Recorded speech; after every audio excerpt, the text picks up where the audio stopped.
Welcome to KS seeds. నేను మీ సౌజన్య. ఈరోజు KS సీడ్స్లో మనం ఎగ్ మలై మసాలా ఎలా తయారు చేసుకోవాలో చూద్దాం. ఇందుకు కావలసిన పదార్థాలు: కట్ చేసి పెట్టుకున్న ఉల్లిపాయలు, పచ్చిమిరపకాయలు, కొత్తిమీర, పాలు, క్రీమ్,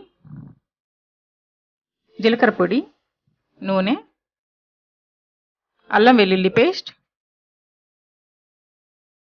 గరం మసాలా, ఉప్పు, మిరియాలు, జీడిపప్పు, పసుపు, బటర్. ఇప్పుడు కట్ చేసుకున్న ఉల్లిపాయ ముక్కలను ఒక మిక్సీ జార్లో వేసుకోవాలి.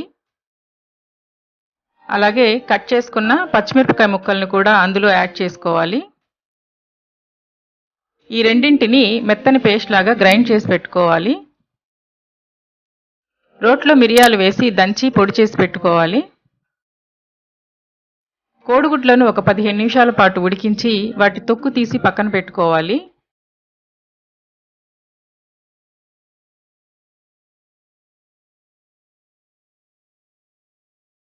ఇప్పుడు ఉడికించిన కోడిగుడ్లను 2 సమభాగాలుగా కట్ చేసుకోవాలి.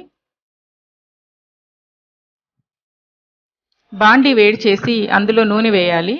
బటర్ కూడా వేసి వేడి చేయాలి. ఇప్పుడు ఆల్రెడీ పేస్ట్ చేసుకున్న ఆనియన్స్, పచ్చిమిరపకాయలను వేసుకొని నూనె బయటికి వచ్చే వరకు వేయించాలి. జీడిపప్పు కూడా యాడ్ చేసి ఫ్రై చేయాలి.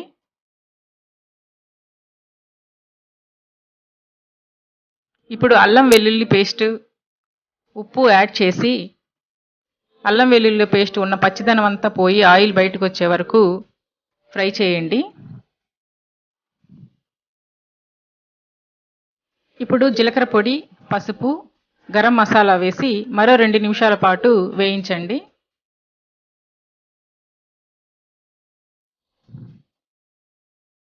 ఇప్పుడు 1 కప్పు పాలు వేయండి. అంటే నేను క్రీమ్ వాడుతున్నాను కాబట్టి 1 కప్పు పాలు, 1 కప్పు నీళ్లు వాడాను. మీరు కావాలంటే క్రీమ్ తీసేసి 2 కప్పులు పాలు వేసుకొని చేసుకోవచ్చు. ఒకసారి కలుపుకోవాలి. ఇప్పుడు మిరియాల పొడి వేసుకొని ఒకసారి కలుపుకోండి.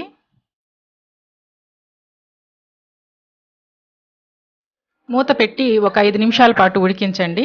గ్రేవీ అంతా దగ్గరికి వచ్చేస్తుంది. ఇప్పుడు ఫ్రెష్ క్రీమ్ని వేయండి. ఒకసారి కలుపుకొని మనం ఆల్రెడీ ఉడికించి కట్ చేసి పెట్టుకున్న కోడిగుడ్లను ఇందులో వేసుకోవాలి. ఒక్కొక్కటిగా యాడ్ చేయండి, 1 by 1. ఇప్పుడు కట్ చేసి పెట్టుకున్న కొత్తిమీరను కూడా అందులో వేసుకోవాలి. మిగిలి ఉన్న ఫ్రెష్ క్రీమ్ని కూడా యాడ్ చేయండి.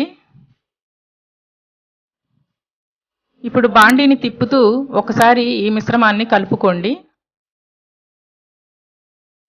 మూత పెట్టేసి మరో 2 నిమిషాల పాటు ఉడికించండి.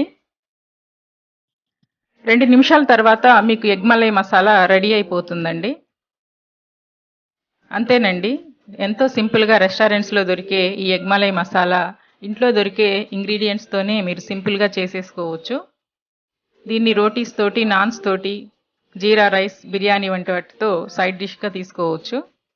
మీకు ఈ రెసిపీ నచ్చినట్లయితే లైక్ చేయండి, సబ్స్క్రైబ్ చేయండి. ఒకసారి ట్రై చేసి మీ కామెంట్స్ను మాకు తెలియజేయండి. Thanks for watching.